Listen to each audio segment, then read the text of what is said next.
Welcome to Season 19 of NGS. We're here in DivE, where really Aggro Ghoul Elites will be playing 30 Seconds to Mosh. I'm Omster, and I'll be doing the replay cast today. Seeing as we don't have the opportunity for a draft phase, once we get into the game, we'll do a quick draft analysis, and then we'll launch into the game from there. So, really Aggro Ghoul Elites have banned Cursed Hollow and Garden of Terror, large maps requiring tribute capture. They don't seem to like that kind of map. And 30 Seconds to Mosh has banned Braxis Holdout and Towers of Doom. Makes sense. Really Aggro Ghoul Elites had a very strong game in their last game on Towers of Doom, featuring Honey Badger's incredibly powerful Garrosh. Excuse me, and Braxis Holdout being quite a brawly map, two-lane map. It seems to either be banned or picked every series I've cast thus far. A very popular map, either to be removed or to be played. Now they've chosen the other map, the other two-lane map, Battlefield of Eternity, to be game one in this series. I don't know who had first map and first pick, but this is what we will be playing on. This features the two immortals in the middle, Ilarion and Belith. And it is a two-lane map with the two offlaners usually just getting a little bit of a duel in the top lane, and the bot lane, the four-mans just duking it out, seeing if they can get an advantage to take the neutral siege camp in the bottom, until about 2 minutes 30 seconds when the immortals start to come into play. Map has 2 siege camps in neutral positions at the top and bottom, and 2 bruiser camps, which are assigned on each side, and the teams will battle to have either Ilarion or Belith join them in their fight to conquer either the Burning Hells or the High Heavens. So let us jump into game number 1 between really Aggro Ghoul Elites and 30 Seconds to Mosh.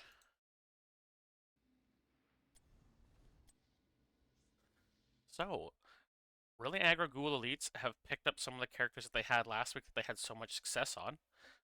Excuse me, with the Garrosh, Leoric, Greymane, Chromie, and Brightwing draft. Brightwing being strong on the two-lane maps, well, on all maps really, but strong here to provide some sudden support to the offlaner, and then the polymorph with the opportunity to kill the enemy offlaner, although that might be difficult to do to Sonya, fairly tanky offlaner. Chromie and Greymane give you good race, give you good pressure, give you good camp clear. Chromie just one of the strongest mages available right now with her extra long distance and the buff to her vision talent on level 1. And Dragon's Breath providing great wave clear, great damage, and Slowing Sands especially doing a lot of good work on this map. Honey Badger's Garrosh was not banned, and he is extremely strong on this character. He feels like it's the best tank in the game from his interview last week. And it's in his hands again. So we will see if he's able to use it to as much advantage as he did in their last series. On the side of our other team, 30 Seconds to Mosh, we've got an Anduin, Johanna, Sonya, Tychus, and Orphea. So a very similar composition with a strong auto attacker, a mage that's able to pump out some burst damage, a strong tank who is able to resist some of what Garrosh does, and Sonya, a strong and tanky offlaner. And Anduin able to pull people out from the Garrosh throws, although of course the cooldown on pull is a lot longer than the cooldown on throw.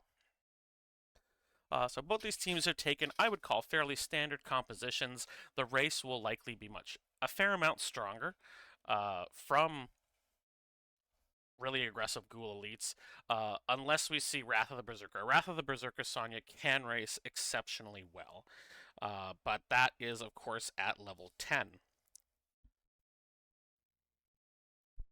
So we will just have to see what each of these teams can bring in Game 1 of Season 19 of NGS here in DivE. Let's get this party started. On the blue side, we have Rage as really aggressive Ghoul Elites, really aggro Ghoul Elites. We've got Urban Punk playing Leoric. He's some great Entombs in their last series. K4K on Grey Mane, Honey Badger on Garrosh, Rexiod playing Chromie, and Lagwagon on the Brightwing. And on our red side, we have 30 Seconds to Mosh, Anduin being played by Born to Shine, Raka on Sonya, Hunter X playing Johanna, Sub-Zero on Tychus, and the Captain playing Orphea. Orphea. So we see at level 1, we've got Even-Handed Blessings and Furious Blow, so the Seismic Slam build. Flashlight build for Johanna, and the E build, Growing Nightmare on Orphea. Ossian Renewal, Viciousness, Unrivaled Strength, Deep Breathing, so not the Vision talent, but the W talent, the Dragon's Breath talent for Chromie, and Hypershift. So some fairly standard level 1s here. It looks like both these offlaners just wanted to make sure that nothing funky was going on, and now they're going to have the pretty standard offlaner agreement. Let's just beat on waves. Honey Badger taking a lot of damage early, but so is Johanna. Both these teams looking to brawl. Honey Badger takes a lot of damage. That Tychus passive putting in work. And the heals from Anduin are able to burst heal a bit more than these early heals from Brightwing, giving 30 Seconds to Mosh an advantage in that first trade. But both teams just being patient after that. So teams usually like to take their bruiser camps at about 2 minutes, 20 seconds or so. They'll head off and try to take them so that they're pushing while the Immortal is up, hopefully giving them a wall unless someone goes to get it. Now Tychus does get thrown in, but again, a lot of damage goes onto Honey Badger's Garrosh. Tychus does get pulled out as Johanna distracts the team, and again, no one is killed in that trade. But we're seeing already the pressure that Tychus can put on Garrosh with his damage, but the pressure that Honey Badger's Garrosh gets when he throws someone into his team. We've got no stacks on Orphea's E yet, although she does have to hit 3 characters in a single cast, so she needs them to group up, and Johanna's a good tank to help that happen. Johanna does get thrown in, but a good unstoppable, a good diamond skin as she walks out there. The E does hit 3, and that's already second. Honey Badger's taking a lot of damage. He's going low. The phase shift is coming in. Will it be fast enough? It just is. He was down to, 80 health before he was saved there, as the Dragon's Breath Deep Breathing level 1 for Chromie does now have 4 stacks. Sonya was able to pressure Urban Punk enough on Leoric that she was able to go up and take the siege camp, and because Brightwing was forced to save Garrosh there, she wasn't able to teleport to help out with that. The raw chastise there from Anduin misses.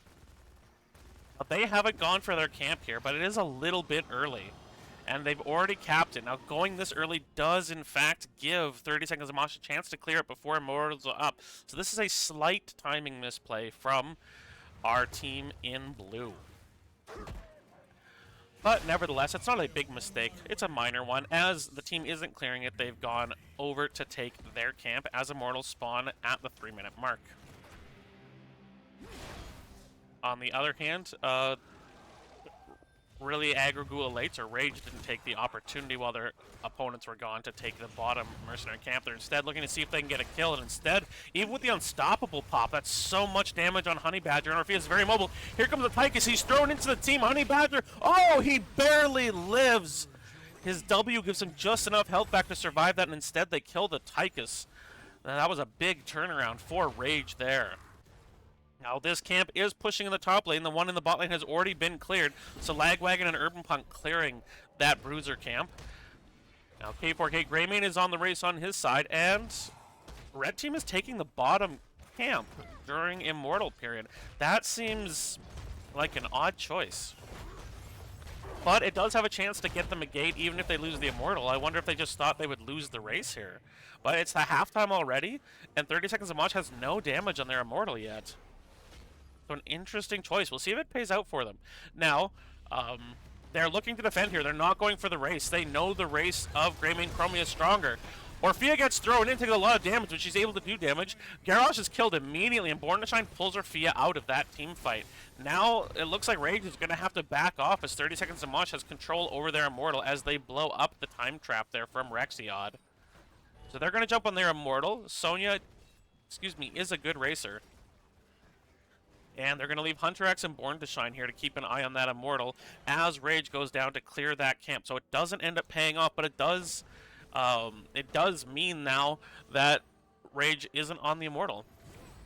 So the Immortals are fairly even right now, but now Red Team is winning this race after an interesting start to this Immortal phase. So Blue Team is just going to try to get that shield down, as the first Immortal does go to 30 seconds to Mosh, who I have noticed have a distinct lack of ETC, so we're a lot more than 30 seconds to Mosh. We have to finish this game before we might see one. Just like when the High Inquisitors ban White Mane. I don't know, guys. Are you really allowed to pick a team name if you don't incorporate that into every single game? So a small shield here on Belith as he pushes into Rage's bottom gate here. The offlaners are continuing to do offlaner things, but here in the bot lane we're seeing 30 seconds to Mosh really putting damage, and they're going to take down the front gate for certain. Now Belith is already just below half health, and unlike the Punishers and Infernal Shrines, they don't get to jump. Lagwagon had to be thrown out there by Honey Badgers. He was slowed by Orphea's E, the Dread there. And so with about a quarter of its health down, the fort is saved by Rage, and this Immortal phase is over. Chromie at level 8 is going to get her ultimate first. I suspect slowing Sands as it's so strong on the choke points here, but Tempora Loop, not necessarily a bad plan, but weaker with Anduin here to be able to pull people out of it. So we do in fact see the slowing Sands. He had to mute for a cough. This time Urban Punk is up taking the top camp, but Raka sniffs it out. Is she going to attempt to punish? Now, with her spin, she can suck health off Urmug, but no. Here comes the Brightwing, and Raka's going to have to give this up. But that means on the bot side, without their healer, 30 seconds to Mosh realizes they have an advantage, and they're going to push in on this fort and see if they can put some more permanent damage on it. The time stop on the Orphea, but the W guess as to which direction she'd go is incorrect, and so the captain takes little damage and is quickly healed. Oh, that Orphea damage is starting to really chunk out Rexiod.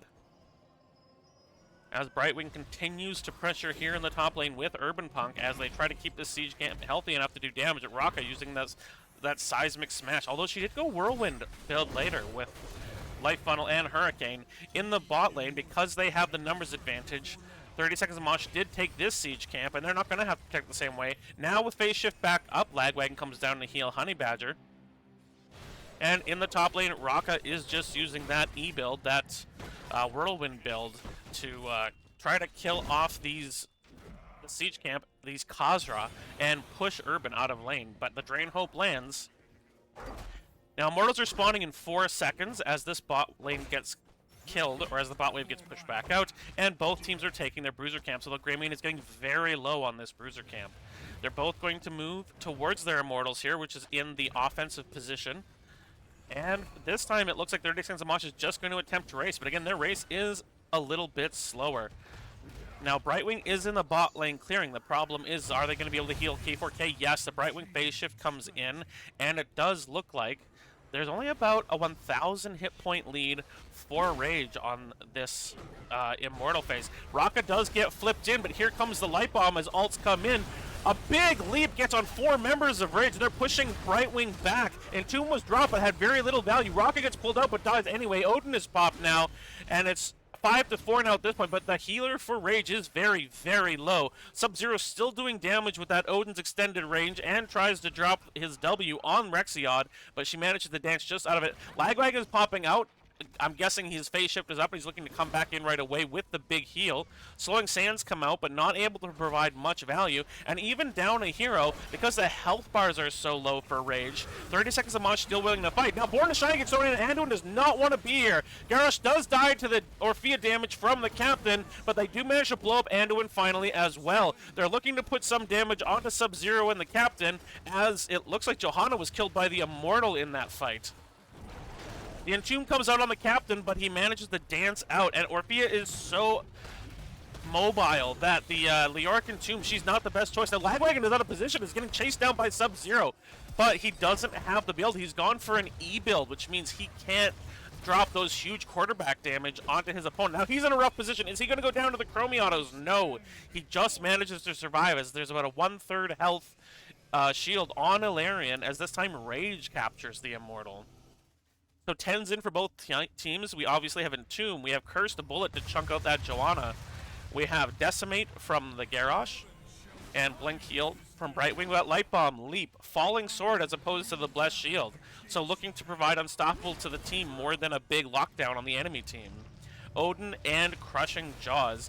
And Crushing Jaws had a tendency to miss big time. We could almost call it Crushing Flaw unless it follows up existing CC. The big pull on the Johanna, she takes a lot of damage, and she also pops her Falling Sword as she attempts to stay alive. Leo gets killed in the bot lane by the minions, it seems, as he loses a trade, and the minions help Raka kill Leoric as the Skeleton King is re-skeletized. So, both teams managed to get some damage on a fort. On the bot fort, it wasn't very much, but the bot fort here has actually taken a lot of damage. It's down to about a third of its health, and this top fort at 40%. They're fighting over this top lane. Sub-Zero gets thrown in, but here comes the Crushing Jaws. It locks K4K into place. Out comes the Light Bomb. It's going to stun 3. Sub-Zero's very low, but it looks like Garrosh is going to be the first to go down. K4K jumping in, trying to kill up, but no. The Dragon's Breath kills off Orphea as Rage collects that siege camp. So it is a 1-for-1 once again, as Garrosh has been the one going down, as this Orphea damage is chunking him out. And of course, Tychus, an excellent take. He doesn't care about Garrosh armor getting higher as his health goes lower. His trait focused entirely on percent damage, and within the rhythm, he's getting those time increases, meaning he can sit there in the rhythm for a very long time. He's also got Neo Steel coating to protect him from the burst of that Chromie. So what we're seeing here is Tychus putting himself in a position to just focus Garrosh and let Orphea dance around, hitting the squishier members of really Aggro Ghoul elites. But 20 is a very strong level with Invisible Friends, Buried Alive, and the damage reduction from Honey Badger's Garrosh on the Decimate. So I think they're hoping to hit 20, get some very powerful upgrades. 16, a big upgrade for Anduin with the second pull charge. And we got the Abyssal Symbiosis, so giving just more sustain to the Orphea. So 30 Seconds of Mosh will take their Bruiser Camp, as once again K4K's Greymane solos their Bruiser Camp, as Rage looked like they were trying to find a way to catch somebody on the bot lane, but that didn't happen. Now K4K looking, Rexy odd up close to Sub-Zero. Honey Badger throws in Sub-Zero, the Slowing Sand comes down immediately, but the pull out by Born to Shine. Excellent job on the Anduin there. Crushing Jaws comes out here, and wow! Greymane the first to fall, but Brightwing and Garrosh follow immediately. Leoric out as well, and now Rexion has to try and escape as she's getting chased down by Johanna and Tychus, and the grenade finishes her off. That's a 5-for-0 team fight. They waited for that Entomb to come out, and when Rage congregated to follow up on that Entomb, the Crushing Jaws came in and crushed our team in the blue. Really Aggro Ghoul elites, and that time being really aggro did not pay off. Urban Punk is scouting on this Leo as he'll be up sooner than the rest of his teammates. And the halftime show is absolutely nothing. Beleth is still at full health as 30 Seconds to Mosh attack Ilarion now. And this Bruiser Camp is hitting the port for free, and it's doing a lot of damage. So that's where Urban Punk is, as Rage sends the rest of its team. But 30 Seconds to Mosh is just ignoring them. They're going to attack Ilarion. They're going to push this back, and their control of the macro on this map is giving them really strong control. So Beleth will spawn to the bottom lane with a full shield, and 30 Seconds to Mosh having the level 16 advantage. And they've got a stranglehold on the rhythm of this game right now.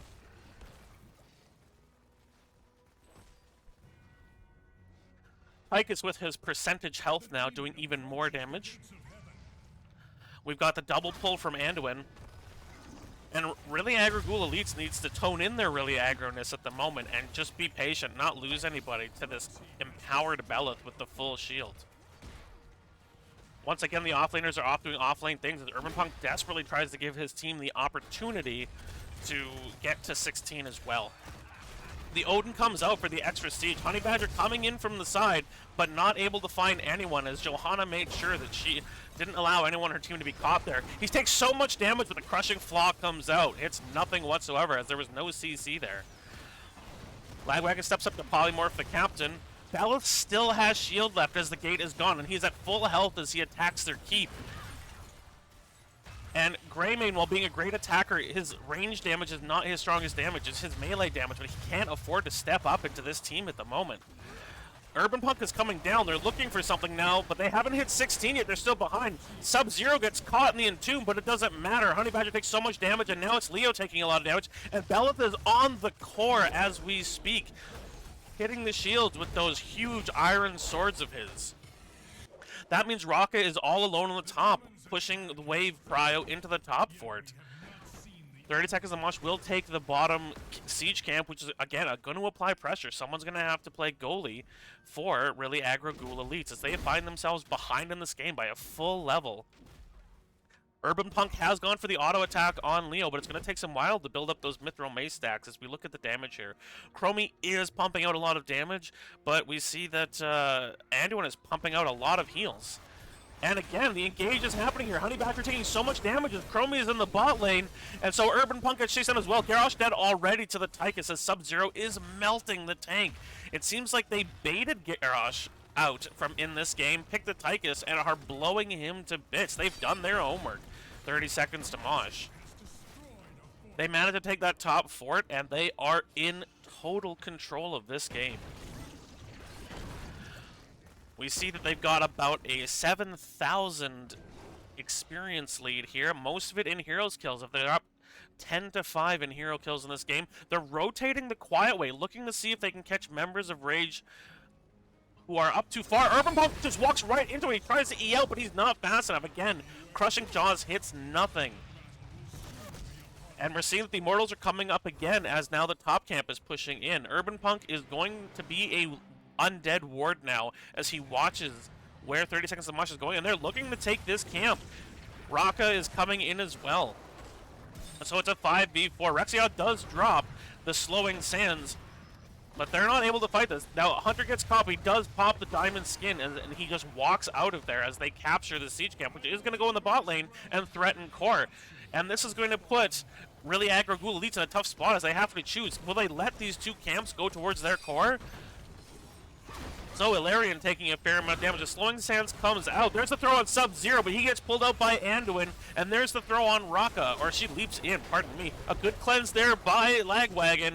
But again, so much damage on Urban Punk. He's not able to get support. Oh, a great condemn by the Johanna as she pulls in 3 and the light bomb stuns them all. And now so much damage is coming out. Raka does go down on Sonya, but Lagwagon is so low and Honey Badger throws her in. He might have just killed his healer. No, she just survives that little Brightwing. But it is a 2 for 3. And 30 seconds to Mosh also managed to melt Ilarion down to half health with Belith the Demon taking nothing. And these fights have been so exciting, but the burst coming out of 30 seconds to Mosh has been tremendous. Now, using that Desperate Prayer, Born to Shine gets caught on Anduin in the stun circle from the Angel. But Rage is back at their base being stuck clearing camps, and that means it's going to be another full health Immortal knocking on their top gate. And it's also worth noticing, we're very close to 20 for 30 seconds to Mosh. They will have level 20 abilities as they start to attack Rage in this big, what they hope to be final push. So it's 35,000 health shield on Belith as Johanna is here bopping some demons on the nose. She's just kind of booping them on the snoot though. She doesn't really do damage to them. She kind of tickles them. She went the wrong build on her D3 build, guys. But the rest of the team shows up to help, so she'll be alright. And not even a building down yet for really Aggro Ghoul elites, but there's going to be a ping. Leo will show up. So, Sonya goes with Ignore Pain. We got Censure from Anduin, pretty normal. The Heaven's Fury upgrade for Johanna, which she's used defensively and not at all aggressively. The Slowing Sands comes in, trying to prevent this level 20 engage. We've got the big red button and Engulfing Oblivion from the Captain. Now again, the full health bell. Raka does get thrown in, but she's made unstoppable. The Flux with the Crushing Jaws hits 3, and Garrosh is dead immediately, but Johanna is also killed. The Entomb is dropped, but hits no one from Urban Punk, as Belith is at about a third of his shields and has taken this keep down to half. Raka takes a big chunk there from the Chromie, but leaps in on K4K, takes a lot of damage though, and is killed, as the support just wasn't there. They do kill the keep, but they've gone down 2 for 1. And so as Rage defends Belith against their core, as well as this Bruiser camp, 30 seconds of Mosh is going to have to back off. They are not able to finish the game on this push. Belith looks like he will be able to get some actual health off this core, but will not be able to finish it. Rexiod having to step out of the way there, so he's not stunned, but the core is down to 82%. And there are also catapults coming in on the bot side. They're looking to chase Sub-Zero here on the Tychus. He's going to be supported by anyone here, and he is pulled out. The Silence Entomb comes out, but a great pull by Born to Shine. Great map awareness. They have, in fact, downloaded the mini-map DLC. Well done, Born to Shine. 20s have come out for our other team now, as Urban Punk is almost done his Mithril Mace quest. Buried Alive, Tooth and Claw. Red team is rotating to the top, Khazra camp. We've got Deadly Calm, so again, the damage reduced by the team. Again, I don't know if that actually works on percent health damage from Tychus. This may not be that useful to Garrosh, but if somebody knows better, please let me know. We've got Unraveling and Fairy Protector from Brightwing. And again, it looks like 30 seconds of Mosh. They just want to end this game. They've got a camp in the bot lane, a camp in the top lane. Hunter X is baiting to see the Cursed Bullet comes out from our Worgen, and nothing happens. Raka gets thrown in. She still has a leap, but there's the Unstoppable from the Falling Sword. She leaps in and hits two. Crushing Jaws comes out and hits Urban Punk, but the Silence lands on two people. Honey Badger's incredibly low, and so is Lagwagon as they're chased down. Leoric is killed by Sub-Zero and the Captain. Lagwagon teleporting on Honey Badger, but they're now down 5-4, and they need to defend their core against a camp in both lanes and the 5-man push of 30 seconds to Mosh. An incredibly close game. Raka playing it safe as Chromie still is able to put out an incredible amount of damage as the slowing sands goes down again. Honey Badger throws in the Captain, but again the Falling Sword and the Pole Keeper alive, and Garrosh is blown up. Out comes the Crushing Jaws, but it just misses, doesn't hit anybody as they're forced back into their core on the side of Rage to try and keep themselves safe, but Johanna gets killed by the Cursed Bullet of Greymane. He's jumping onto Raka, but he's taking a lot of damage as Lagwagon tries to keep him safe, and there is a siege camp and two catapults raining damage down the core. It's at 50%. Sub-Zero is in his Odin, just blasting away, and even with all this damage, it's down to 10%, 5%, 3%, and it is dead. That game one is going to go to 30 seconds to Mosh. GG. As we do a quick game summary here, we'll look at our final stats and talents of the game. 17 kills to 10 for 30 seconds to Mosh. As for most of that game, they ended up having a lot of control. Their Tychus tech into Garrosh prevented him from having nearly as much power as he had last week, as every time he stepped up, it seemed like the Into the Rhythm Tychus just pressed his trait and minigunned down the Warchief. And Chromie really the only one able to get consistent damage on this team, but more than 16,000 more than the highest on the side with all that long-range poke. Rexiod playing very well in that mage role. Some great pulls from Born to Shine's Anduin. I was incredibly impressed. I think 4 or 5 different times when Born to Shine just knew exactly where to go, exactly where to be, safely staying in the back where she could pull Orphea, Johanna, Tychus, and I think even once Sonya to safety. So props to Born to Shine's Anduin as they were also able to just prevent unnecessary damage and unnecessary deaths on their team. And I do believe in Game 2 that might be something that Rage wants to ban, because I think it had that much impact on this game. Every time there was someone they wanted to kill, it just wasn't available. So a great job there by 30 seconds to Mosh as they take the lead in this series 1-0. And we will pull up our file for game number 2. Again, as a caster, we're hoping, or we're going to cheer for Rage in game number 2, not because we are against 30 seconds of Mosh, but because we love 3-game series. So it looks like game number 2 is going to be on Dragonshire.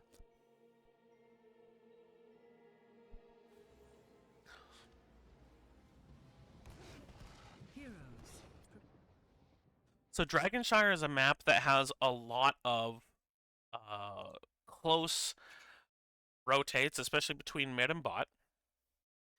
There is only one neutral camp, which is a bruiser camp on the very bottom lane. Each team has their own siege camp for the bottom lane and a bruiser camp that goes into the top lane. There isn't a boss here on this map, but the objective, once you've claimed both shrines, is somewhat like a boss in the Dragon Knight. So there's a lot of 2v2s and 3v3s on this map. Globals can be especially strong here, as you end up brawling more than you end up big time team fighting. Um, so you kind of hope to see a certain level of aggression when people go for the shrines. So mages that can hit into smaller areas like Li Ming can be really strong on this map.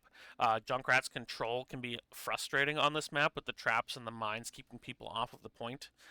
And of course, anyone who can delay someone getting into the Dragon Knight after the shrines have been captured can actually do a lot of work on this map as well. So that is our map analysis. We'll take a quick moment here to look at the drafts as we go into Game 2 between really Aggro Ghoul Elites and 30 Seconds to Mosh. So we see on the left we have really Aggro Ghoul Elites. They've got K4K on Karazim. Oh no, we're not doing the intros yet, but they have drafted Karazim, Dahaka, Uther, Butcher, and Junkrat. So they've got a Butcher with double healer tech with the Uther main tank. So they're looking to feed up this Butcher because Butcher excels especially in those like 2v2, 3v3 brawls, and with double healers, both of whom can provide a cleanse, they're looking to feed Rexiod to be able to just blow up the squishier members of the opponent's team. Junkrat makes a great goalkeeper, as it also appears that they've in fact made a swap out, as we don't see Lagwagon in this game, and Nemesis has replaced him, and he is playing the Junkrat. Dahaka is an excellent offlaner. The global pressure here lets you control both shrines easier, and also lets you get to the Dragon Knight if you need to. And with the bushes in the mid lane of this map, Dahaka can provide a lot of rotation pressure if it's necessary later in the game. As for our red team, we've got Stukov, Deathwing, Tychus, Kalthos, and Rexar. So Deathwing is playing the role of main damage here. He cannot be CC'd by the Butcher, the Junkrat, or the Dahaka, and if there was a Divine Storm, he can't be crowd controlled by that either. The problem is, if Butcher gets particularly stacked, there's not a lot a Deathwing can do about that. He just has to eat that damage and cannot be healed. Tychus, again, Sub-Zero's Tychus was very strong last game, and being able to melt down whoever he's facing into will be strong, but with double healer, it's going to be a little harder to just blow up Butcher coming in. Kalthos is a pretty squishy character, so we'll see how that goes also, but Rexar shines on this map, being able to put Misha on the point and continue to clear waves, so he has both Prio and Shrine control. So we'll see whether the clever draft, the special Butcher draft for Rage plays out, or if the more standard draft with the rather surprising Deathwing main tank draft plays out better for 30 Seconds to Mosh. Let's start game number 2. So, on our blue side, we have really Aggro Ghoul Elites with Honey Badger on Uther, Rexiod on Butcher, Nemesis playing Junkrat, K4K on Karazim, and Urban Punk playing Dahaka. On our red side, 30 Seconds to Mosh, we have Born to Shine on Stukov, the Captain playing Kalthos, Sub-Zero on his Tychus, Raka playing Rexar, and we've got Hunter X flying into the air as the Cataclysmic Dragon Deathwing.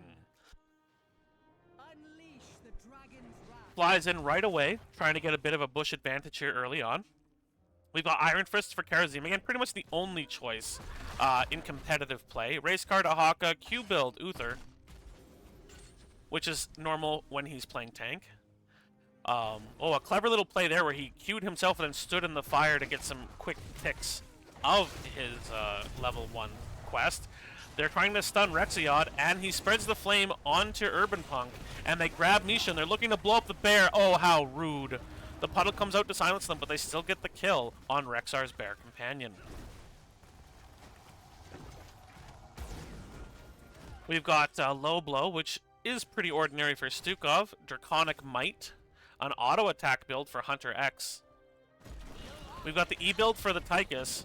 Rexiod going aggressive, but here comes the puddle, and that is going to make life more difficult. They're trying to finish off the captain, and they get the kill! The double healer making it possible as Karazim comes in, but the Uther is the one to finish off Kalthos, who's already got 4 stacks in his Mana Addict build, getting that shield later on in the game. And we have Flare from Rexar instead of the Wave Clear ability.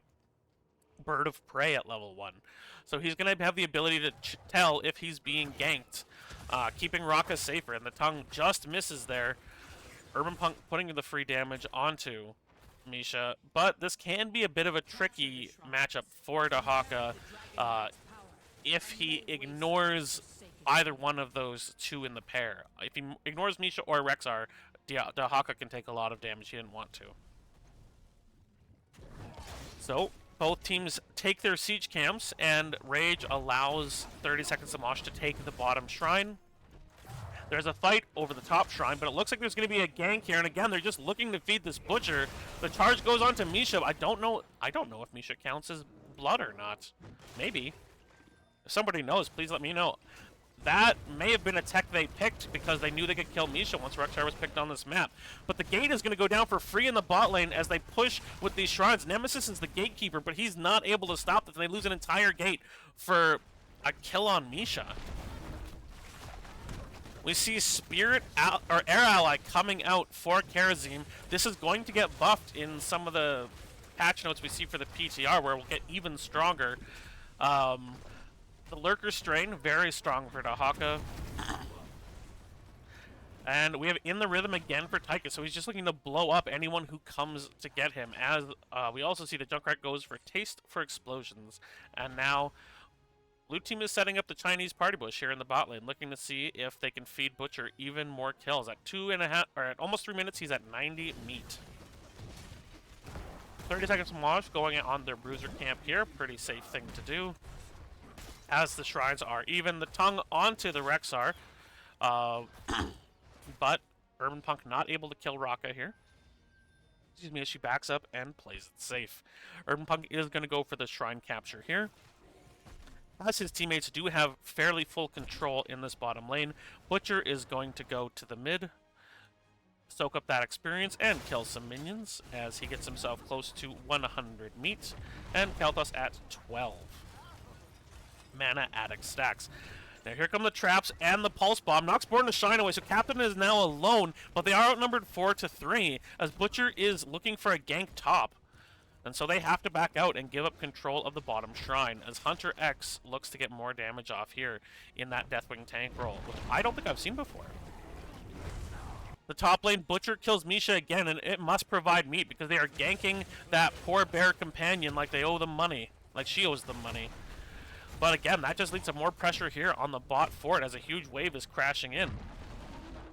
And even without the Dragon Knight, with just the Dragon tank, they are just putting tons of pressure on Rage Gaming at the moment. Butcher continuing to clear minions. Man, it seems like their mission is... Oh, that's a very dangerous rotate, Rexiod. Now, there's not a lot of hard CC on this team, though, but there is the E from the captain. They're burning him down. The silence. K4K attempts to jump in to save him, but the Karazim is not enough. And now that's going to be some meat off the top for Butcher, but still at 110, so a respectable total. Another kill on Misha by Urban Punk, as for some reason, really Aggro Ghoul elites have something against bears. Man, do they hate them. Here's the fire coming out from Deathwing. And again, just pressuring. Again, without the Garrosh, Honey Badger has to play a lot more passively, and that he's doing a good job of it, but he's not able to have quite the impact that he was having last game on his main tank. Excuse me. Hunter X looking to see if they were going to rotate aggressively there, but they don't. Now both shrines are captured by 30 seconds to Mosh, and Hunter X is jumping in again on the 3-man here of Nemesis, K4K, and Honey Badger. But in the top, they're going to kill Misha again. I can barely stand how much they keep attacking Misha here. This is animal cruelty. No one show this replay to PETA. And the cruelty to this poor bear has been savage. Nemesis taking the bomb and pops Sub-Zero forward, looking to get a little extra damage on that Tychus, but not able to follow up and do more damage. Hunter X here in the bot lane. Again, normally Deathwing is just the offlaner. With 2 healers fighting him here, they can't trade back enough to really tell him to knock it off. More damage. There's the plate for safety. There's the bomb on the captain. They're going to try and finish him off. There's the run in by Butcher. He's unstoppable. They kill Kel'Thas, but Butcher goes down next, and Karazim follows suit as Hunter X flies out with his Cataclysm skill. So we see Bellowing Roar, a fear skill, as he takes to the sky to regenerate his health. Urban Punk very low on mana here. Probably doesn't even have enough for a drag as he duels with Misha and Rexxar in this top lane. But with that, blue team is able to take both shrines. We have Flailing Swipe, Draken Laser Drill, so no Odin, which makes sense with without Master Assassin taken. Unleash the Boars and Pyroblast, which into double healer is a bit of an interesting choice. We have Divine Palm, Isolation, Divine Shield, Lamb to the Slaughter, and Riptire. So again, two support skills that are designed to keep this Butcher alive. Honey Badger and Nemesis are in the bot attempting to protect the bot lane, and Hunter X is going to come in, so they're going to have to back off. We see Butcher and Karazim in the mid lane, as this team has gone 1-1-2 at the moment. And now the red team has captured both shrines, but only momentarily, as Urban Punk captures back the top one onto Haka. Rexy Odd baits out two ults as he instantly cancels the E and two ults come out. So a very clever choice of skill, and maybe a bit of an overreaction from 30 seconds to Mosh. Now it is 4v4. They're looking to get aggressive. Honey Badger walking in, but the Draken Laser Drill is still active. That's something they're going to want to wait out the time of. Kel'Thas looking to take this mid lane, but Dahaka is looking to contest the top. No, Misha's going to push back, and it looks like the captain will capture the first Dragon Knight of this game. Honey Badger very deep in this bottom lane, and taking even more damage from that Stukov. And Dragon Knight is going to go top first. It's a kick, but a good burrow by Dahaka managed to get himself out of damage, or out of range of that kick, out of targeting. Man, English is hard. They're going to push back on the Dragon Knight, and if I can be honest from a caster's perspective, I'm not sure top lane is the most valuable lane to be going for with your first Dragon Knight. The Bridge of Death, usually a difficult, not concept, but a difficult lane to push later in the game. And it's usually you just kind of send your bruisers there and hope they distract. Now they're putting more damage on the Dragon Knight. They take this much more valuable mid lane with the Dragon Knight, and looks like in the bot lane they just chased down a kill on Tychus, giving more meat to this almost finished, almost fully stacked Butcher. They're gonna grab Misha again. The charge. Now we'll see. Does it count? They aren't able to kill Misha. The boars come out just as a disengage tool. I just realized I can see it down here too. Don't at me. Or at me if you want to. It's a-okay. Now, Rage Gaming is going to play very aggressively here since Tychus died, and they will steal the siege camp away from 30 seconds to Mosh. So they lost a gate here and part of a gate here, but honestly, they kind of came out ahead by getting the kill where they did. They are not behind, and in fact, they're even ahead in experience, even though the first Dragon Knight went to their opponents. They're going to rotate down to this bot lane. There's three here. The captain having a look. Is he going to face check this bush by himself? He gets bombed in, and Hunter X can jump in, but the captain is all alone here against the members of Rage Gaming. The Riptire comes out, and there is a pushback, and a big fear comes out. There's the Divine Palm, saves Uther, but only for a moment as Karazim and Uther both go down. Nemesis and Rexiod being chased down. Rexiod trying to get what damage he can, but here comes the Q from the Tychus, and Rexiod's getting very low. The bomb finishes him off. Nemesis here is trying to finish off this camp, but he has to be careful. He can be chased down at any time. So they're going to lose their bottom fort, and Hunter X has started this siege camp on the bottom side. So another big turnaround from the members of 30 Seconds to Mosh. A grab on Rexxar, but seeing as Rexxar isn't doing any damage, the turret doesn't focus them right away. It's going to be camp for camp, but at the moment, there's a lot of pressure going on this top fort, and it may go down. Meanwhile, the other members of Rage, as they return to life, will come down here and finish off these siege giants.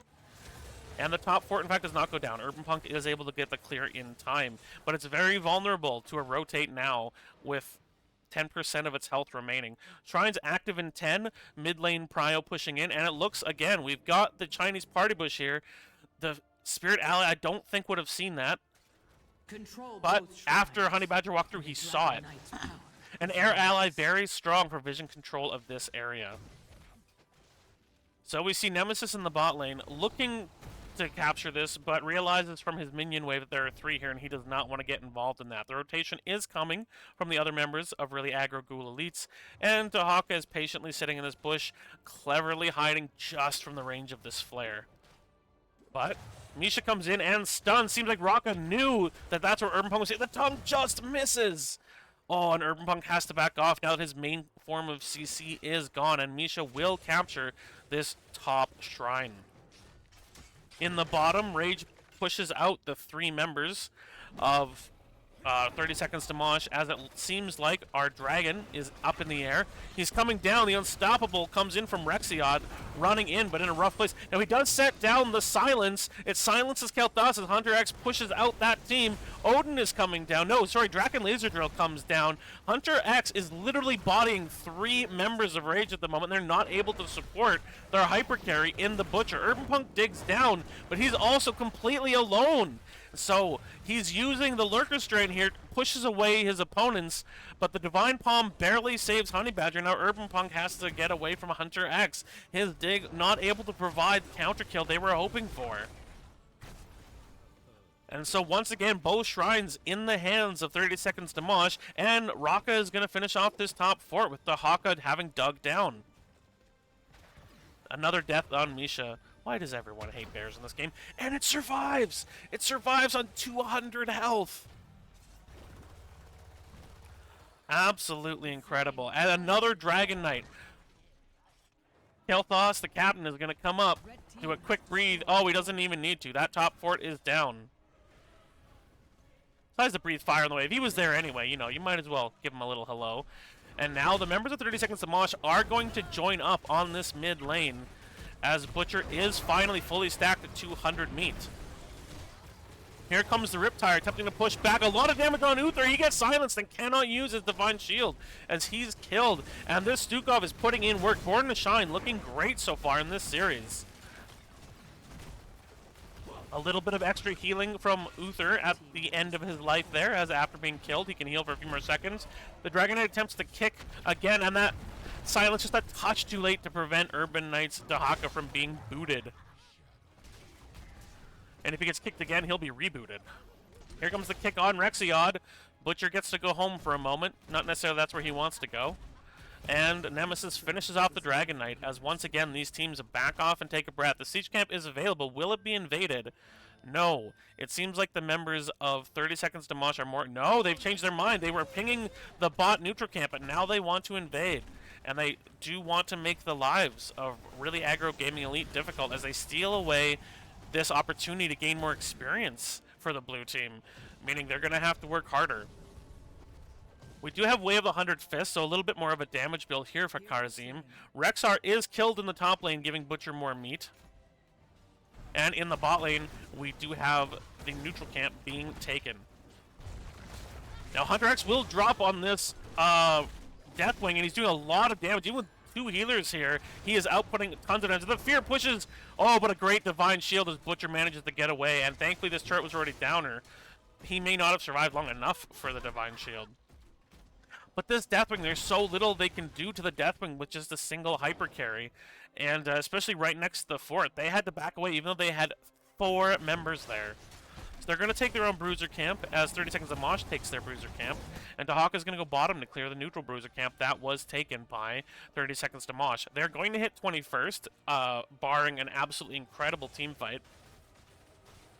And if they don't want to lose this series in the next few minutes here, really Aggro Ghoul Elites is going to have to play smart. They either need a really good pre-20 fight or they need to wait until they hit 20 as well. And it looks like they may be going for the former. They may be trying to get a pre-20 fight to give themselves an advantage as they push with their camp here. Dahaka is not with them, but he can come up at any time. And Hunter X is in the air, which is kind of a really interesting tank tech in that you don't see the tank and then it shows up in the middle of your team. So very interesting tech here that they're practicing on 30 Seconds of Mosh. Hunter X does drop down, and the silence is there also. They jump onto Nemesis, but he is cleansed.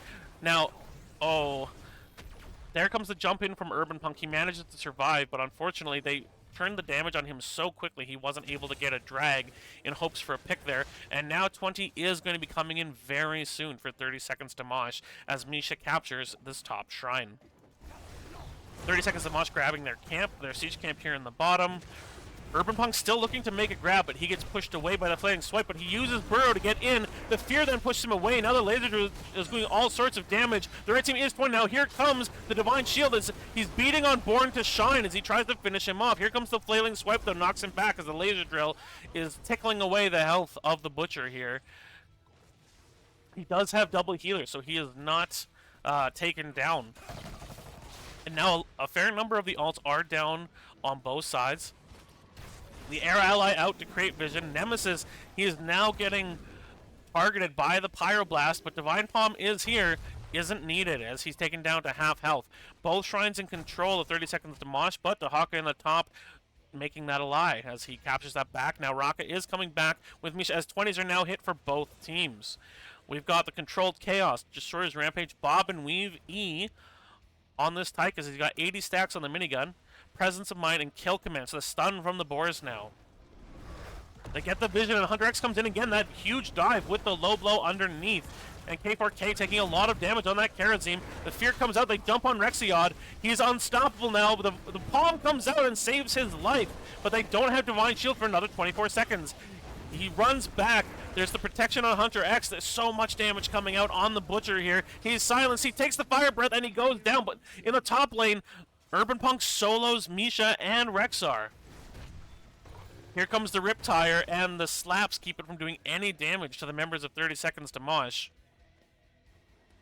We've got the cooldown, the Peaceful Repose for the Palm, Contagion, Divine Protection, Slaughterhouse, and Extra Oomph. So worth knowing that Uther has not gone for redemption. He will not come back to life when he is killed. Nemesis does try to come in and push them back to retake that camp, but is not able to. And so once again, this siege camp has to be killed by really aggro ghoul elites. And once again, this game seems to be in the control of the team in red. 30 seconds to Mosh. They have the waves all pushed in. They still have all their buildings. And they have the kill advantage, 9-6. We see here that Deathwing is their top damage dealer by almost double. If you add any two other members together, he is more. Hunter X has been a monster on this Cataclysmic Dragon, where we see Butcher has really struggled to get damage in. It's all on Dahaka and the Junkrat. So this hypercarry Butcher tech has not been enough, but it looks like, yes, they've out-macroed the blue team with Hunter X in the air, and they have taken the Dragon Knight on the side of really aggro ghoul elites. They're staying in the bot lane here, looking to push out this camp. There's the stun onto the Honey Badger. He gets pushed back by the Flaming Arm. They jump on the Captain. Here comes the silence. And now both Born to Shine and the Captain are silenced. Here comes the Riptide. The Captain is very low. Rexion gets pushed back, but the Captain is killed, and so is that Stukov. They're now jumping on Hunter X as he uses Cataclysm to get out of this fight. The Dragon Knight is taken down by Raka after finishing off the middle fort. And we see that there is still part of this camp pushing. But they're getting very aggressive here. They want to finish this off. Rexar is dead.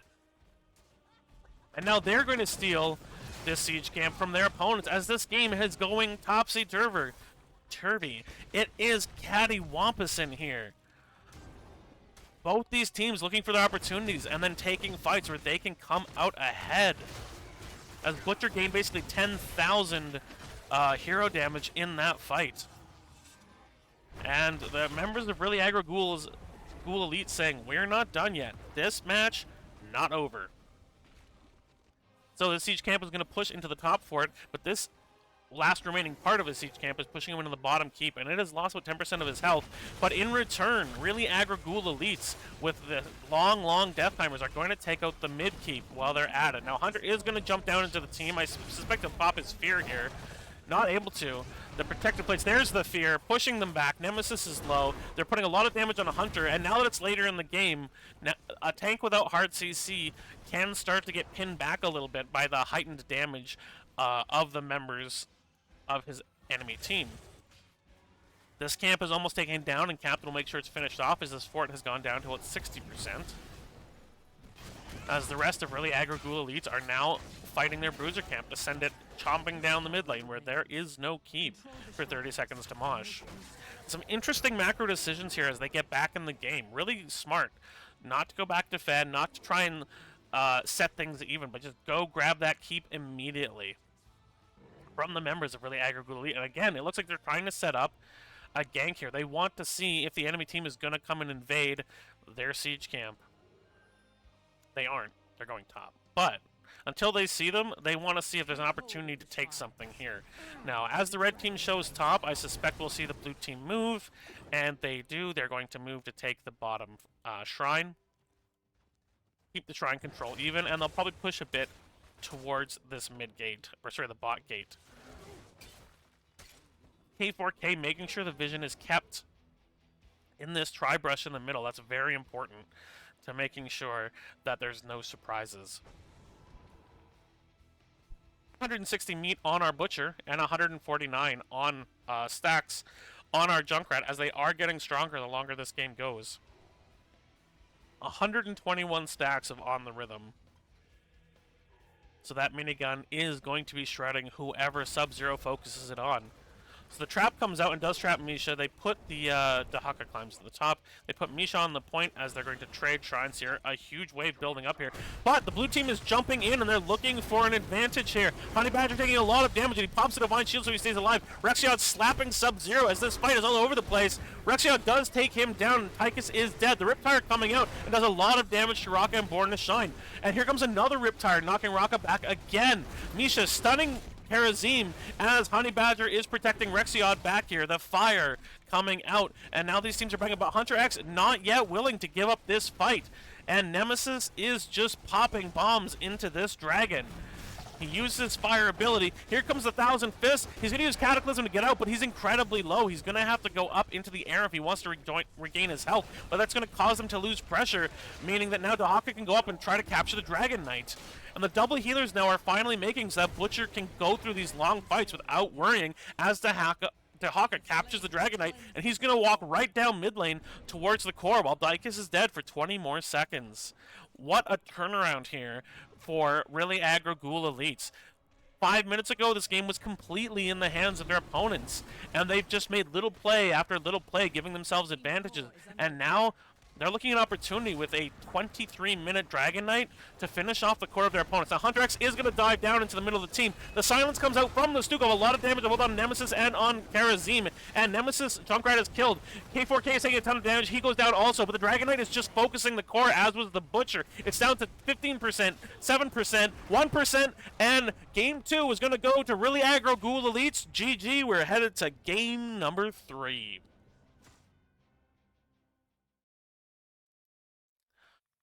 So as we have a quick look at the game summary here, we see that Junkrat, again, Butcher managed to really pop up in damage the later this game went. Even the early deaths, not causing him to give up on the concept of this as a hyper carry.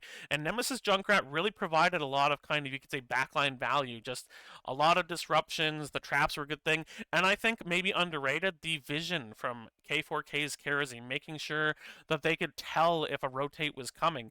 Now, this is something I'd like to see more of from Hunter X. This Deathwing, very interesting, tons of damage, really pressured out the members of Rage on a frequent basis, but I feel like it wasn't able to help the rest of the team.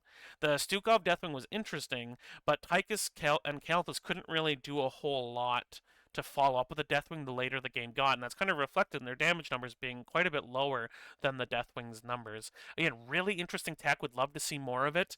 And I definitely don't think it cost them the game, but I think a more, traditional tank may have been a little more helpful the later this game got. But still, 0 deaths on that Deathwing, matched with the 0 deaths on the Dahaka, as both these teams had some interesting things in the game, but the Butcher hyper carry tech working out, helping the Dragon Knight finish the core, and we're tied at 1. We're going to head into a game number 3. So as we pop out of this replay, we'll have a quick look at or well, I guess we'll have a quick look at who we think might win game number 3. We'll have a look here at which map it's on. It's going to be on Volskaya Foundry. So this isn't really like either of the other maps we've seen. It has central points upon which we fight. Battlefield of Eternity and Dragonshire, very different map types from Volskaya. So this is really just going to be who can create the better team fight on Volskaya Foundry here. Get the Protector and make it happen, so to speak. So we'll have a quick look at the drafts here, and then we will pop into game number 3 for both of these teams. Volskaya, of course, again, being the kind of map where you can do a lot of macro. There's only one neutral camp on this map as well, and it is not a pushing camp. It is an item camp for a healing beacon. Both teams also have a turret item camp on their own sides and a siege camp featuring some ranged robots in the top lane. The objective can spawn in any lane. It seems to most frequently spawn in the mid lane almost every time. I think I've on very rare occasions see it start on the top lane, but most of the time it starts in the mid. And then teams can get a Volskaya Protector, although I've also seen it called the Volskaya Distraction, as it's not very strong in the early game, and sometimes teams will just utterly ignore it if they feel like they can get more advantages in other ways. But without further ado, let's hop into a draft analysis of game number 3 as we see who will take this DivE series home. So, on the blue side, they've got Vala, Nubrak, Blaze, Rhaegar, and Kel'Thuzad. A risky pick, but one that can pay off big time. It has a lot of CC, it can follow up a noob stuns or Blaze stuns, it can follow up Rhaegar slows, and in the very tight confines of the point, Rexiod, if he can find value on these Kel'Thuzad chains, might be able to do a lot of damage. So I would say outside of the Kel'Thuzad, a very standard, very normal draft out of our blue team. Very good at fighting on a point. A lot of AoE CC from the Blaze and Nubrak Rhaegar. And Vala is an excellent damage dealer, very reliable throughput. The Kel'Thuzad is going to be the wild card. It's either going to be what carries them or what costs them this game, I would suspect. As for the red side of the draft, we've got Stitches, Deckard, Nazeebo, Hanzo, and Sonya. I am somewhat split on this. Hanzo very good on this map if he goes W build, lots of wall sections all around this map. The Stitches doesn't really have good follow-up. The Deckard can try to hit triangles afterward, but they're not going to be certain because of how long it takes for them to come out. Unless Born to Shine is just on point, which, granted, up till now, Born to Shine's had an excellent series. Nazeebo can also try to drop a ring around it, but that also takes a very good coordination. So we'll see if this team is able to follow up on the Stitches hooks like they'd like to. Otherwise, we've seen Raka's Sonya. It's fairly strong, if a bit on the aggressive side. And Nazeebo is just going to need to scale up this game, which on a map as large as Volskaya is not unusual to see this game go to 20 unless it snowballs completely out of control early. But without further ado, let's get this game started and introduce our teams. In the blue here in game number 3, we've got Really Aggro Ghoul Elites, the Rage team. We've got Vala being played by K4K, Honey Badger playing Nubrak, Urban Punk on Blaze, Lagwagon on Rhaegar, and Rexiod playing Kel'Thuzad. So Nemesis has been subbed out for Lagwagon once again. On the red side, we have 30 Seconds to Mosh, Born to Shine playing Deckard, Hunter X on Nazeebo, Sub-Zero playing Hanzo, the Captain on Stitches, and Raka playing Sonya. So we see there's been a role swap here as the Captain has gone from being DPS to being the Stitches player on this comp, and Hunter X has moved back to Nazeebo. So we see it's auto-attack build. Again, they're going to put a lot of pressure on K4K's shoulders not to die to keep his Gambit stacks up. Both teams playing very carefully, not wanting to be stunned by the Anub or grabbed by the Stitches. We've got Nerubian armor to defend against the Nazeebo and Hanzo damage, both of whom most of their damage comes from spells. A lot of damage out early onto the Captain, but the potions coming out make sure he stays alive. Adrenaline Stimpak is the usual for Blaze, Ghost Dog, and Blighted Frost. Stitches here just trying to deny the safe rotate. The hook misses, and once again, that means things are going to be fairly uneventful from here. We've got the stacking Scroll of Identify from Deckard Cain. We've got Things of the Deep from the Nazebo, so playing at a safer distance, meaning both Hanzo and Nazebo should be a little harder to get to for the members of really aggro Ghoul elites. We've got Target Practice from Hanzo going for the Q build. We've got Hungry for more from the Stitches, but they didn't pick Alexstrasza for the free orb, so do they really care? An early camp take here from Born to Shine and Sub-Zero on Hanzo and Deckard as the offlaners do offlaner things. So Kel'Thuzad and Vala will be looking to stack up in this match, as will Nazebo, but his is on minions. Deckard also looking to stack up, and with the right talents, this can actually start to do a good chunk of damage. As Lagwagon and K4K take their top camp, and Urban Punk takes the bottom camp here. Both teams playing this one fairly slow, neither team wanting to lose this game, and neither team really looking to impose their will on this game. And both of them kind of feeling out the other, trying to see, can I find an advantage? Now, for whatever reason, well, let's have a look at the thing. Oh, there's a 600-point minion experience lead for the team of 30 Seconds to Mosh. So they are ahead, and they do hit Forest first, but it's quickly caught up by the members of Rage. Bed of Barbs taken. Ruby also taken. So, we see the E-in by Honey Badger under the root of the ice, but in the, oh, there's the hook onto Honey Badger, and he is down, but there is no follow-up, so he managed to get out. And there was a good Scroll of Identify there by Deckard as he hits 3. Nazebo also stacking well, already up to 4-day stacks, only 2.5 minutes into the game. The Q goes out on the captain. Here comes the Kel'Thuzad, and Rexiod is hitting a lot of his combos here, but K4 is taking a lot of damage, Sub-Zero targeting him. The hooks comes out on Honey Badger, and here comes the zombie wall. Honey Badger's very low. If he gets hit by anything else, he might go down, but Lagwagon does get the heal there, and they both back off. 30 Seconds to Mosh is going to grab their siege camp here, and unfortunately for Rage, they already took their siege camp, so it's not going to be pressuring while the point is up. Blaze currently sitting on the point, and the rest of the blue team rotating to the point, which means they're going to have priority to set up there. Interestingly enough, Rocka going for the full Seismic Slam build, not going for the Whirlwind build that we saw her take in Game 1. We got 12 stacks on the Kel'Thuzad, so hasn't hit the 15 yet for his first Glacial Spike ability upgrade. And only 19 stacks on K4K's Vala at the moment. As the red team goes for this healing beacon, but Rage does not want to allow this for free, so they're going to pressure away the members of the red team. Now the hook comes out on Honey Badger again. Granted, oh, but there's a good root and a good E-in from Honey Badger, but they're going to be grabbed in that Scroll of Identify, but in revenge, they murder the old man. They are not going to stay a while and listen to his crap. He is dead. So, blue team now has control over the point. Now, a noob is often picked as a bit of a counter into Stitches. If you cocoon somebody who has been gorged, they do get popped out. Oh! An incredible chain pulls Hanzo out after that attempted leap. Now his trade is down and he's dead. And an excellent combo from the Kel'Thuzad there.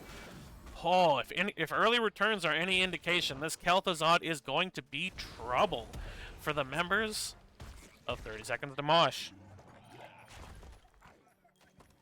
But Blaze is in the top lane. So Honey Badger is going to stay on the point while the other members of Rage take their turret camp.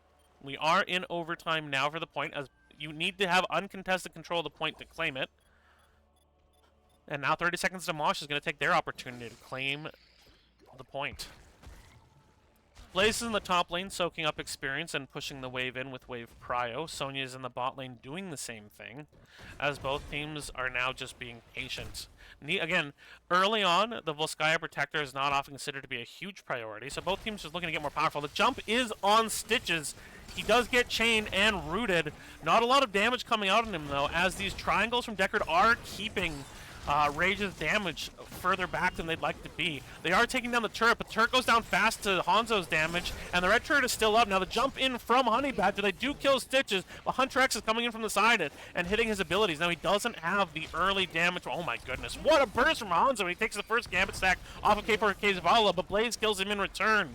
Now, Raka is in, but she gets stunned by the E from Honey Badger. She's going to go down to the damage as well. No, she gets a little potion, manages to heal up. Urban Punk's going to try to chase her down. She's at 160 hit points. Here comes the Oil Slick. Can he connect? 100 health. 2 health! Raka survives on 2 health! The 1 hit point she needed to live only had 1 brother, and they were next to each other, shaking in their boots. Tens do come out, and the Protector is grabbed by the members of Rage Gaming as they grab Cocoon and Shadow Fisher. Rain of Vengeance from the Vala, Bunker from the Blaze, as we see 30 Seconds to Mosh pushing back this Protector from their mid fort. They also now have their Tens with Lornado as opposed to Stay a While and Listen, Gargantuan, Dragon Arrow, Gorge, and Leap. There's the hook on the Rhaegar, but the push back from the Protector keeps him from being gorged in that moment, and really good timing from Anubarak, the driver of that Protector. In the bot lane, offlaners are all doing offlaner things.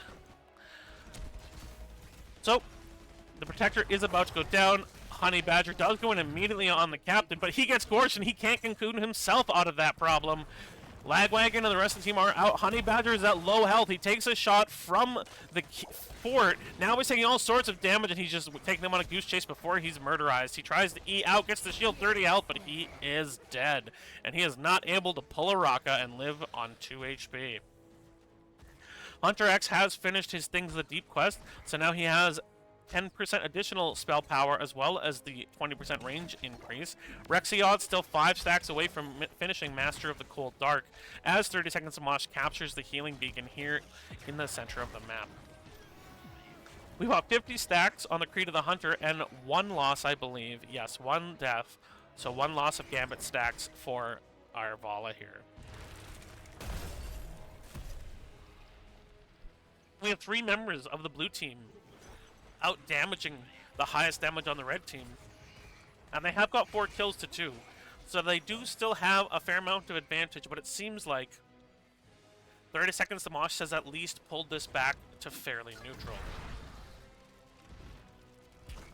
Now we're very close to level 13, which is where the automatic range upgrade exists for the Stitches. Now they're grabbing it. The Rain of Vengeance comes down. They pull him into the ice block. He gets rooted. He gets stunned. Hunter X is going to try to get some damage down as well. But the Captain all alone and blown up as no one could come help him in that moment. So they're going to take their siege camp, but in return, the members of Rage Gaming are going to attack onto this top fort. Now, Gargantuan comes out to clear the wave. Very smart. It doesn't necessarily do a ton of damage to heroes, but it can absolutely blast a wave away. Lagwagon drops the safe Ancestral on K4K, and here comes the Scroll of Identified. No further stacks. We're already 17 stacks. That's not too bad for Deckard. The range upgrade is now online for Stitches, and he is going to be very dangerous now. Areas like this where he can grab from Fog of War and keep you in a tight choke point are now something that always needs to be worried about. Honey Badger does get grabbed, but ease out with the Unstoppable. And again, both teams are going to kind of take a breath here, take their time. 139 stacks in the Nazebo. He's going to work towards that Vile Infection at 20. If the game goes that long, the Hanzo and range Nazebo builds are going to be very, very dangerous. Oh, and the full range hook on Rexiod. Honey Badger jumping in to make sure that his Kel'Thuzad isn't killed. And for now, Kel'Thuzad is safe. I don't think that's the right voice, but I had fun anyway. So we've got the 4-mans here. Oh, actually 3 only here from 30 Seconds to Mosh. Sub-Zero just putting in.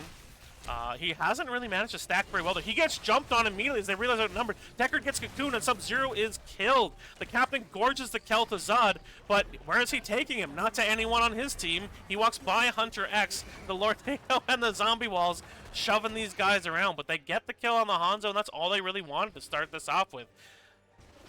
This means that they're going to have uncontested access here. But Raka solos Blaze in the bottom. Raka kills Urban Punk, and she's back to full health and pushing out the wave.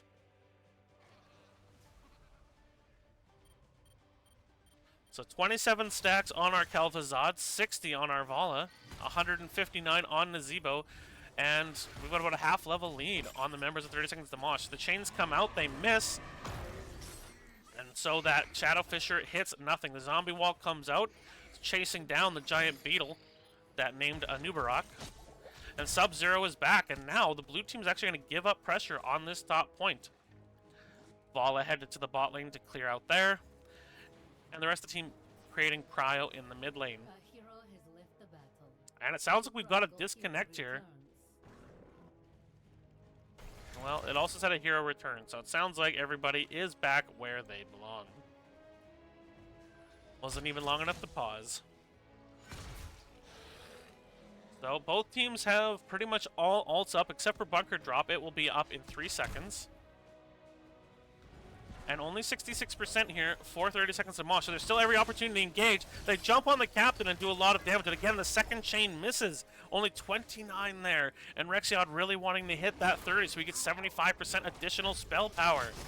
The Gargantuan comes out to protect the point. Rocket coming in. A huge stun on 4 after the Dragon Arrow. Rexiod is going down very quickly and he's dead. Vala going down. Jumps into the bunker and manages to get the Ancestral. Good combination there, keeping Vala alive to not lose any further Gambit stacks. Gargantuan does one last big hit before it goes down. Honey Badger takes a lot of damage. Cocoon goes out on Sub-Zero's Hanzo. The hook onto Vala. Honey Badger is so low. Urban Punk misses the stun, and it's taking so much return damage, and he goes down right after. He was so close to a 3-man stun and just kissed the paint job on each of those characters. Oh my goodness, was that close. 16s come out for both teams. We got the bonk from Deckard. They're going to try to jump on Hunter X, but it seems like Honey Badger is struggling to hit those E's just the way he wants them at the moment. So it looks like they're going to take a walk right to the bot lane where they already have the gate portion removed and the tower's at half health. There's Wave Prio in the top, and Nazeebo is creating it in the mid lane. As again, this team doesn't even need to win now. They just want to hit 20. And again, with no buildings down at 12.5 minutes, that seems reasonable. Stitches and Hanzo in the Protector, just kind of putting out free damage at the moment. Now, auto attack Manticore Vala is going to start being very dangerous in fights, and that is something that Stitches is going to have to look out for. K4 positioning very far forward, then they're quite clumped. They are in range of the leap from Raka, but she's going to play it safe. Rexiod and Urban Punk, they're looking at this Nazeebo. He has no escapes, and he did not pick Ice Block, so he is going to go down to this gank here. He does pop the Gargantuan, and he's just attempting to get what little more damage he can here, but the stun from Blaze comes out, and he is dead. Vala continuing to clear the wave here in the mid lane and get some stacks against the Protector, as Raka slams away on the bottom here. But the Protector is down. They're looking to get pressure on the captain here from Honey Badger. Lornado comes out, though, and is going to push this engage away. And once again, both teams are back on their own sides of the map, looking to see what advantage they can find. K4K does get grabbed. That's a bit of a late cleanse, but that's okay. Honey Badger came in aggressively in case there was a gorge, but he gets gorged instead, and he's going to get pulled in steam, and his E is down already. He already used it, though. He pops the Nerubian spell armor, but those Nerubs did not know how to deal with turrets. And he did. Nerubians couldn't save him that time.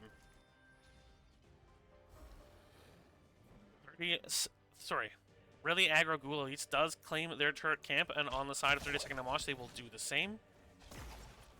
Rocket answering the push of Urban Punk here, but much lower. Urban Punk backs off, sniffing out the gank that was coming from these extra long hooks. And again, these hooks are going to be so dangerous for the members of Rage Gaming. Even a noob rack can't guarantee his survival any longer. And one of the things we're seeing more often now, I feel like, from Stitches is the melee gorge followed by the hook after the person attempts to get away, and it is almost a guaranteed kill when we see it. So both teams will take their siege camps here. Anubrak has revived. 30 Seconds of Mosh will hit 20s first. They are nearly a full level ahead. Nazeebo going top to throw some brilliant red frogs at some machines, which, again, seems like animal abuse. What is with this red team and just animal abuse, man? Throwing frogs at things, letting bears die. Here comes the Shadow Fisher, and it's going to do some damage to Hunter X, but not enough. Galthazad is finally finished his quest as well, Master of the Cold Dark. And we have more than enough stacks on the Voodoo Ritual, meaning that Nazeebo's Vile Infection is going to do the highly increased damage. And there it is. He takes Vile Infection, and it is complete. We see the Lornado upgrade with the additional charge. A big hook there on Honey Badger, and the Gorge follow-up, but there's no one here to help him. He does still have his E, however, so he does Unstoppable out over the wall and keeps himself alive. Sub-Zero jumps over the wall. They pop another Lornado to try and keep him. He's just waiting to see if he can get another E. A great Q there, but Sub-Zero chases him down effectively, and he still dies. And these hooks are getting more and more dangerous. We see play of the game, so Hanzo is now a global. We've got Master Hooker and Ignore Pain is on the Sonya. And we are fairly close to 20s for the members of Rage as it pops up now. We've got Fireflight Quiver, Rewind from the Anub. We've got the Farseer's Blessing, so the double procking AoE Ancestral, and Might of the Scourge. We're going to see the rotates toward the bottom here. Raka on the Sonya, going to play it safe, backing out. Does want to duel with Urban Punk. But he doesn't have the follow-up stun, so they're going to have to be patient for now. Blue team's at 20 with the blue team on the point. Red team is going to take this opportunity to take the healing beacon in the center of the map. And they're also going to take their turret camp. Blue team also backing off of the point. I think they want to get some vision onto the Stitches before they're comfortable being anywhere, and they're waiting for Honey Badger's Anub'arak to be back in this game. And another huge hook hits Anub'arak, but he E's out, but that's going to mean his main engage tool is down for about the next 8 seconds. A big hook this time on Urban Punk as the Blaze gets grabbed. Now he will have Bunker, but the Captain is hitting hooks like you would not believe. That sounds like a pirate joke, but it isn't. The Captain hook. A huge leap stuns 4! And Lagwagon takes so much damage. Rexy is down. Here comes the big AoE Ancestral. It's going to proc again. And they kill Sonya. They kill Deckard. The Cocoon is on the Captain. Hunter's taking damage now. And what a turnaround after that 4-man leap from Sonya as that Ancestral heals everyone up and they get the kill in return. Great plays from both teams here. But that is going to give Rage control of the map at this moment. And the Captain's still looking for these hooks from the other side of the world. The jump onto Hunter X. They want to get staggered kills in here. There's the pull. They get the Shadow Fisher, and Hunter X is dead. The lack of ice block from this Nazebo is putting him in a very, very difficult spot. Instead, he took Guardian Toads, and while armor can be helpful, the lack of an ice block for the Kel'Thuzad burst does seem like, well, it seems like a choice, and a choice that he may be regretting. Because they don't have catapult pressure in the top, Urban Punk will capture the siege to push back against the big wave in the top. There are no structures down yet on the side of 30 seconds to Mosh. But they are going to capture the Volskaya defender on the bot lane as we still have 23 seconds before Nazebo is alive again. As they wait to see the Volskaya protector come their way, 30 seconds to Mosh will capture their siege camp to match up against the siege camp of their opponents, and the Volskaya protector has come in. This sucker has got 30,000 health right now and 10 armor. The hand comes out but does not hit Deckard Cain. He does not want to get palmed. They're looking to possibly get some team fight damage in first. They'd like to get a takedown before they just blindly push into buildings, but right now they're not doing it. The leap comes out and hits Lagwagon but does not hit the Kel'Thuzad, but he gets grabbed and gorged. This team is so split, and we've got Blaze coming from the top. Now the cleanse comes out on Kel'Thuzad. There's the stun onto the Captain. Raka looking in here, but doesn't have leap because she already used it. The only ult left on the red team is Lornado, while most of the ults are still available on the blue team. Bucker does come out for Blaze. But we see a lot of resources go down, and pretty much everyone on both teams is still full health. Anub'arak did jump out of the protector, and Vala is in it alone, trying to figure out what all those buttons are for. Without her, they do not have very much siege damage. Kel'Thuzad is not a great sieger. Lagwagon takes some damage there. I did not mean to press W there.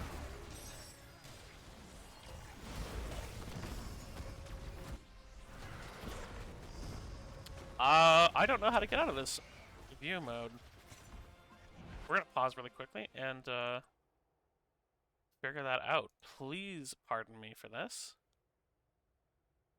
Where's the controls?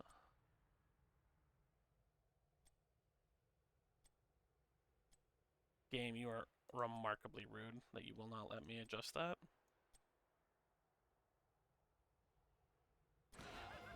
Alright, well, we'll unpause for now. There we go. We can get Z again, and we're unlocked from that. I am not sure why it locked me in there. I did not mean to press W, but please pardon me.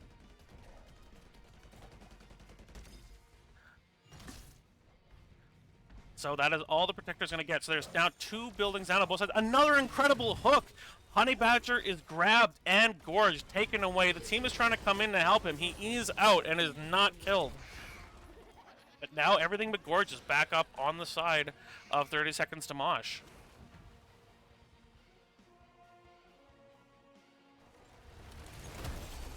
They're going to take their turret camp. Nope.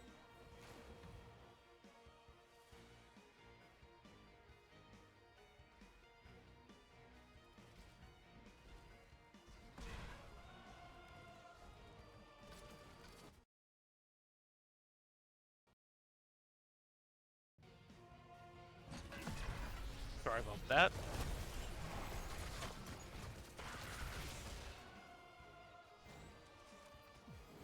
I am not sure what the button is to show the whole map again. Once I clicked on the Protector, it has locked me into following Vala around, and I do not know how to get full vision of this map back. It is not a good time. It looks like they're going to try and have a fight here. Let's see if we can't get these hotkeys buttons for casting.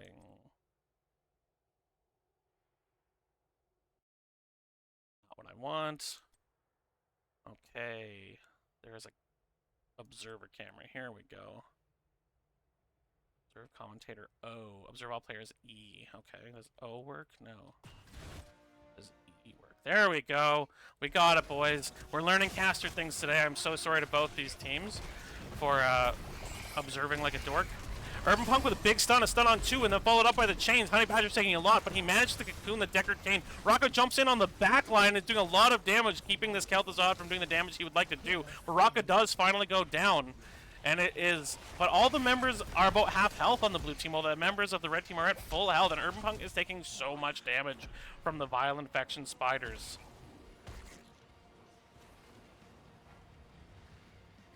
During that time, this huge bottom wave destroyed the bottom fort, so there is a slight lead in buildings for 30 Seconds to Mosh. These teams haven't had a lot of fights, but when they have them, boy, do they get hairy quickly. And so they're going to look to answer back the fort for a fort with the Honey Badger Beetles, and they are doing a lot of damage. K4K doing a lot of damage with 100 stacks on his Creed of the Hunter, and he's only died once. So only losing 100%. A great hook and gorge. Now Cocoon is not available for 14 more seconds. So Kel'Thuzad is caught alone. He's stunned. He's killed. A further hook does not manage to hit Lagwagon, but Honey Badger is being caught out. He uses the rewind so he can E out again. Misses his Q. And they are converging on this Anubarak, but Hunter X is looking at the Lagwagon. Honey Badger, can he get out? Is his E going to be back up? Will he use the turret before he dies? Yes, he drops the turret just in time. That Vile Infection damage, again, is so high, but out comes the Ancestral to save Honey Badger's life, and the second proc goes off and keeps him up. As again, both these teams now pushing, urging themselves to find the answer, to find the advantage that finally lets them win this game 24 minutes in. The kills are 12-8 in the favor of Rage, but it's not going to be who has the most kills at the end of the game, but who has the right kills, the kills at the right time. The captain is seen there as he was trying to find a good place with the sneak hook, and our point will be back up in 12 seconds.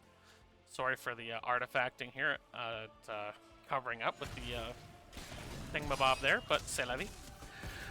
The red team will invade and take the turret camp of Rage. And they're also going to set up potions on the point to give themselves a slight advantage here from the Decker, because those super potions can heal for quite a bit. Now both teams, this Volskaya, a 24-minute Volskaya Protector will be extremely tanky. So both teams really want to be careful they don't make a mistake here. Now the item advantage is strongly in favor. There's 3 turrets on the side of 30 seconds to Mosh. They grab, but they aren't able to go further with Honey Badger as he eases out. Urban Punk has landed a stun and drops the bunker to prevent himself from taking a lot of damage. That bunker is going to go down quickly. Another hook onto Honey Badger, and he gets gorged this time. He's being pulled into the backline. Urban Punk with a big stun as Hunter X is zoning the rest of the team. Honey Badger does eat out, but he's taking a lot of damage and is now pushed by Lornado. The Spiders are beating the tar out of Rhaegar up their Lagwagon. Honey Badger uses his rewind and he cocoons the Sonya. Urban Punk is stuck in there though. The root there by Kel'Thuzad and a ton of damage there. Nazebo dies. Blaze dies as well. Honey Badger's hooked in. Bala goes down. Raka's doing work in the back line as Rhaegar goes down as well. The only one left alive is this Kel'Thuzad as he tries to chunk out here. Oh, and he kills the Hanzo, but now Raka and the captain are trying to blow up the Kel'Thuzad, and they do. What a team fight. It ends up being a 5 for 3 in the favor of 30 seconds to Mosh. And that was a messy fight, but a messy fight that played right into the hands of Raka as she got 2 kills, I would say almost on her own in the back line, just charging in, using her leap, and using that whirlwind to keep herself very healthy. And with another death, Vala is now down 10% of her gambit value. The captain running around in circles. Whee! Stitches just really wants to have fun. You know, he's got all his swimming gear here.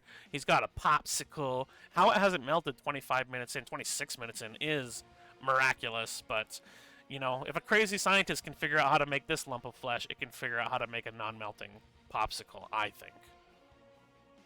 That's what you all tuned in for, right? What I think? All right. So, we're very deep into this series. Stitches gets the Protector and goes into it. And this Protector has got 42,000 health. The health bar kind of just looks like a barcode at this point. They're going to try and put damage on it before the rest of the team can engage here. No, they're looking to catch out the rest of the team while the Protector isn't with them. But the Sonic Arrow helps.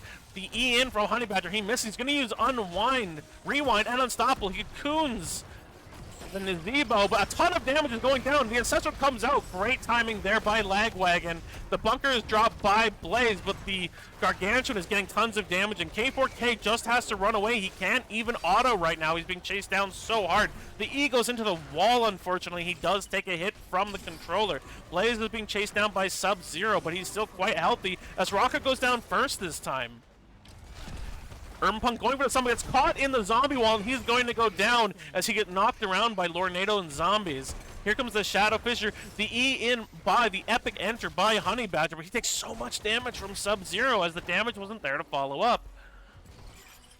He's caught on a conveyor belt, and he's going to take so much damage. He does eventually goes down to the Hanzo as Hunter X's Vile Infection damage on the back here. And K4K is going to go down as well. 70 health, and an auto from Nazebo kills him. That's a 3 for 1, and another victorious team fight for this scaling comp from 30 seconds to Mosh. Protector still has 70% of its health and 30 seconds left, and so they are going to go for the top keep. This series has been intense, and this final game has been even more so. The Gargantuan comes out to help finish off this keep, and it is going to go down. Still 13 seconds left on the Blaze, and 30 seconds left on the other two. Blue Team's court is under attack. Thank you for the update, Zarya. So we see Blaze coming back up. They need to fight off this push if they don't want this game and this series to end. And they do manage to convince 30 seconds to Mosh that now is not the time to end the game. But their core is at 70%. Plus whatever shields will regenerate onto it.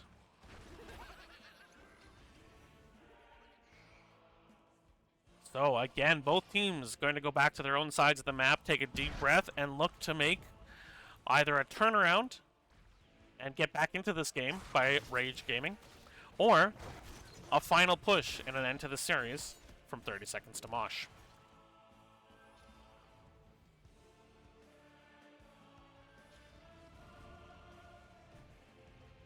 Blaze in the top, pushing out, making sure these catapults in this camp doesn't get too much value up against their core.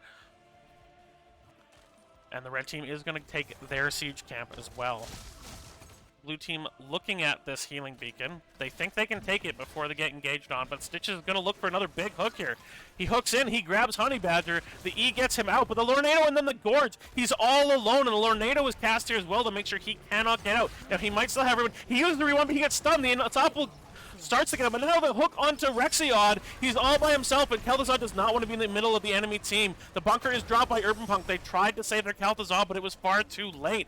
Urban Punk popping the passive, gets stuck in the zombie wall, and he's killed also. The only ones left being Lagwagon and K4K, as this is now a 3-for-0 from the members of 30 Second to Mosh, and the Winions have pounded the core to the tune of 35%. The 70% they had before cut in half by the siege camp and the catapults. And Winions have set this up for this game to be over. The Dragon Arrow comes in, and the play of the game there from Hanzo, but they're just going to focus the core 20%, 12%, 10%, 5%, and 0. Game 3 in this set goes to 30 Seconds to Mosh.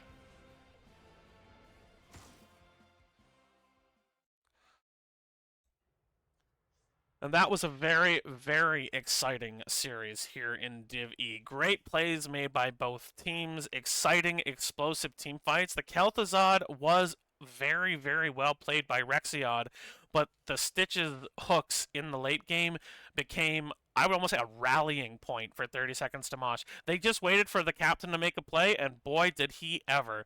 Hook after hook, pulling Anubarak, pulling Kel'Thuzad into fights that the blue team were hoping to initiate themselves. And it just turned into the kind of pressure Rage wasn't able to work their way out of. The kills fairly even at 16 to 19, but again, it was with the kills at the right times, and that is what 30 Seconds to Mosh found in this late game. There were some amazing Ancestrals from Lagwagon's Rhaegar, Urban Punk's bunkers often coming down at great times, and I thought Honey Badger's Anubarak was really strong in this game also. But again, it was a very even game until these hooks turned the complexion of this game. So that is going to give us the final of this best of 3. It is a 2-1 victory for 30 Seconds to Mosh. I've been Omster. This has been NGS Season 19 DivE. Really Aggro Ghoul Elites against 30 Seconds to Mosh, with 30 Seconds to Mosh being the winner. The VODs will be on Twitch for 7 days, and they will be exported to YouTube, where you'll be able to watch them there at your heart's content. Thank you so much, and go enjoy yourself some HOTS.